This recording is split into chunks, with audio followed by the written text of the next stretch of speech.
Okay, so let's do something brief here from Rav Bazak. So one of the interesting things about the Aron is that one of the parts of the Aron that is permanent, even though it seems a bit weird, is what? The Badim. Is the poles that were used to carry it. And certain Rishonim, including the Rambam, think that this is actually a separate Isser. In addition to the building of the Aron, the Rambam in Lo Tasei Pevav says she's harnu meotzi badei Aron mitoch hatabot. There's a prohibition of taking these badim out of the rings that they sit in. Now this is odd. Why is this odd? Yeah, because the Torah itself, it's not like you have to guess what the purpose of the badim is. The Torah itself says that the purpose of the badim is lased et haron bahem. So those two things seem to be in contradiction. The fact, on the one hand, the Torah itself identifies these as the means by which we carry the aron, which is ostensibly a temporary status. On the other hand, there's a permanent mitzvah that you can never remove the badim from the aron.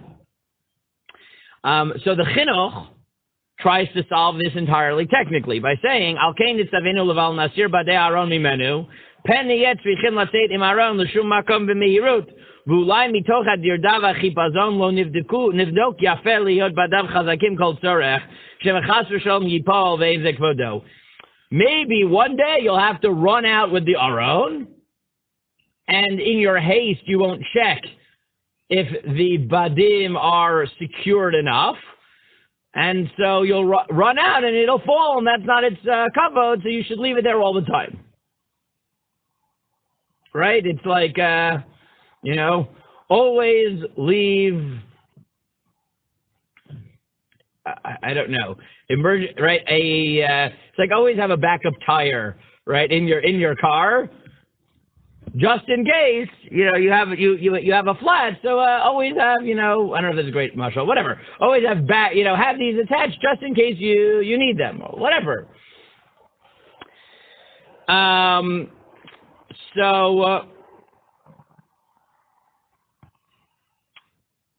Another direction to take it would be to say, okay, the Torah tells us that the reason you have the badim is because they have to be carried. And carrying the Aron highlights its temporary standing, right, in its current location. But rather than say that that's, accidental, meaning from the chinuch, it sounds like really the Aron should be permanent. But it might be that you have to run out. But why then would you have like a separate Isser to take it off? I mean, that's a little bit odd. So it could be that it's a little bit different. So Rav Bazak notes that if you look at Shmuel Bet, you get a hint as to why this might be the case. So let's see how well you remember Shmuel. When David says that he wants to bring the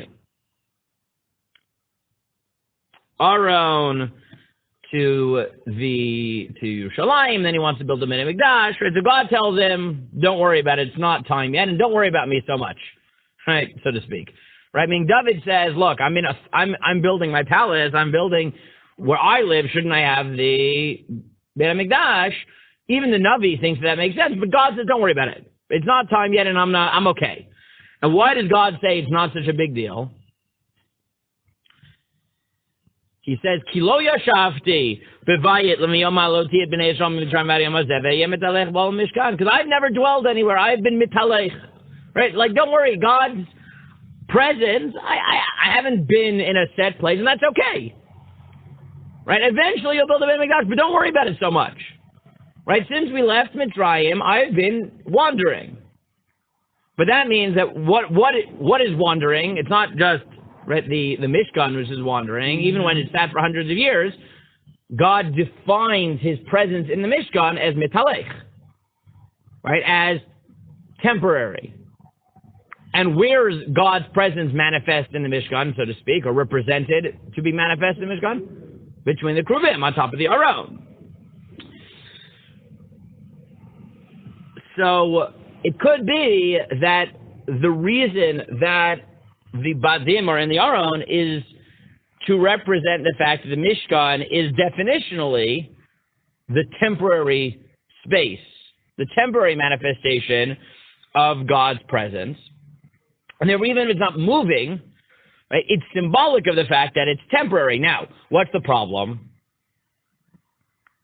If that's the case, then there should be a change in the Badim when you build the Beit HaMikdash, which is defined not as God being mitalech in an Ohel, but as being Yoshev. Right? God is finding his permanent place, and once the Kedusha is in Har HaBayit, so it's there forever, as I'm sure Rav Chaim Ozer can tell you at length. Right? And in fact, how does Shlomo define the Beit HaMikdash? Bano vaniti beit zvul lach machon l'shivtecha olamim. It's l'shivtecha, right? Which is the opposite. That God had said, since I left Mitzrayim lo yashavti, I never was yoshev, I was mitalech, but now that you build the permanent Beit HaMikdash, Shlomo says it's a place of l'shivtecha. So if that's the case, shouldn't the Badim leave? So in truth, they don't, but what does happen to the Badim? They get transformed. So what happens? It tells you in Malachim, in Perek Chet, that vayarichu habadim, vayirau rashi habadim min hakodesh al pnei hadvir v'lo yirau achutza. Instead of being balanced for carrying purposes, they shove it to one side so they poke through the parochet. Right? So they poke through the parochet. The Radak notes that I have your answers to the infinite parsha. Yes. Sorry. So the Radak points to this and says this is exactly the symbol of the end of the carrying stage of the Mishkan. And he says, Ha'arich odam lachutz, klomar shemashchu otam klapei chutz, lefi shlo yitzarech od l'seit bekatei. Because they don't need to be carried anymore, so they didn't remove them, but now, right, they stay on, but they're no longer in their carrying way, right? It's not balanced. You can't carry it that way. Originally,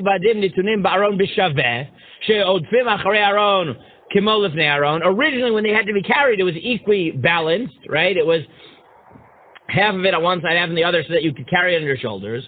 But now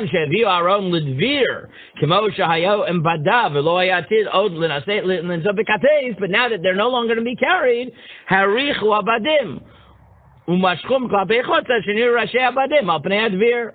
and therefore now they're pushed out, so they're visible as part of the established part of the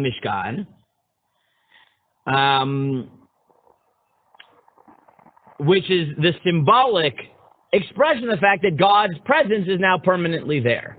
Now, what Rav Bazak doesn't say is then you have to ask the question, okay, but if that's the case, so why don't you remove it entirely?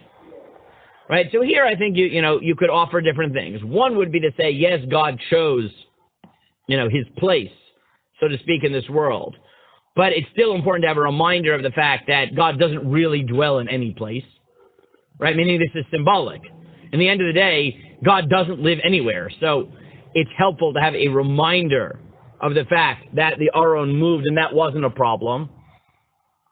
Right? Because, again, even though God has picked his place, quote unquote, in this world, it's not really his place, and therefore a permanent symbol of temporariness and transience is helpful to remind you that God's presence only symbolically rests somewhere, but God's presence is transcendent rather than immanent in the most fundamental sense, and a symbol of transience rather than permanence is helpful to remind that.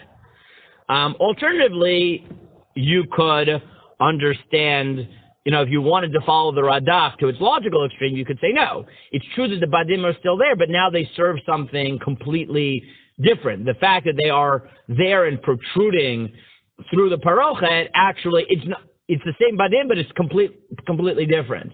And there are images in Chazal that I think provocatively hint at that.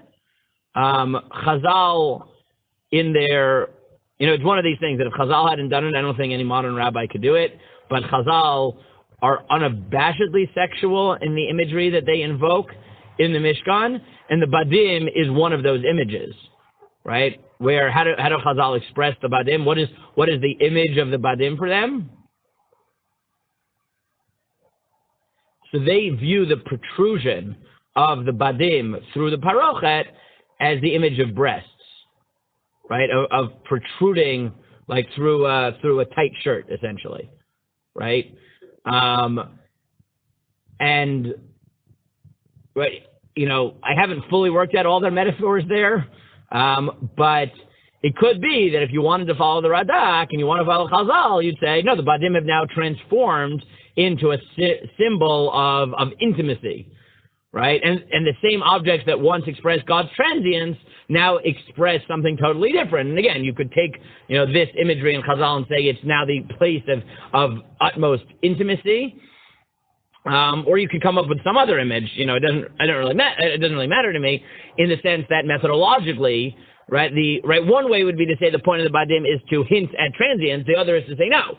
It now, even though it's the same object, it now implies something completely different that is intrinsic to permanence, right? And again, I think this one image in Chazal hints at a certain sort of collection of metaphors that you could use.